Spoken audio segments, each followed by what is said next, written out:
আসসালামু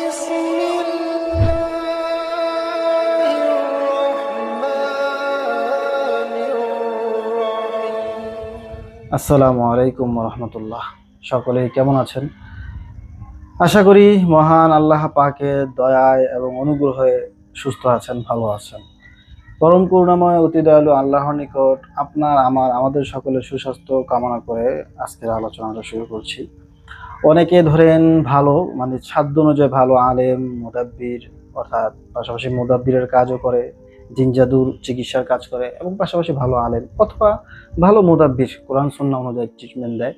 তাদের কাছে যাওয়ার পরেও মোটামুটি একটা অঙ্কের টাকা খরচ করার পরও সুস্থ হয়নি, তারা হতাশ হয়ে যান এবং পরবর্তীতে চিকিৎসার হাল ছেড়ে দেন। এমনটি করা মোটেও ঠিক নয়। দেখেন, আল্লাহ পাক বলছেন আমাদের চেষ্টা করার জন্য, এবং এই চেষ্টার ফলাফলটা আল্লাহ পাক কখন রাখছেন এটা আল্লাহ পাকই ভালো জানেন।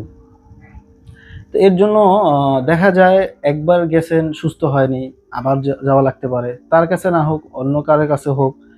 এইভাবে দেখা যায় একাধিকবার যাওয়ার ফলে যে রোগী সে আল্লাহ পাকের ইচ্ছায় সুস্থ হয়ে ওঠে। এর জন্য একবার গিয়েই হতাশ হবেন না এবং আশা ছেড়ে দেবেন না। কারণ অনেক সময় দেখা যায় আশা ছেড়ে দেওয়ার পর দীর্ঘ গ্যাপের কারণে জিনের যে আসরটা, জিনের যে ক্রিয়াটা, প্রভাবটা, অ্যাক্টিভিটিটা ব্লাডের সাথে, রক্তের সাথে এমনভাবে মিশ্রণ ঘটে, যার ফলে জিনকে জবাই করা, জিনকে বের করা, হত্যা করার পরেও এটার কিছু খারাপ প্রভাব, প্রতিক্রিয়া, মানে রিঅ্যাকশন দেখা যায়।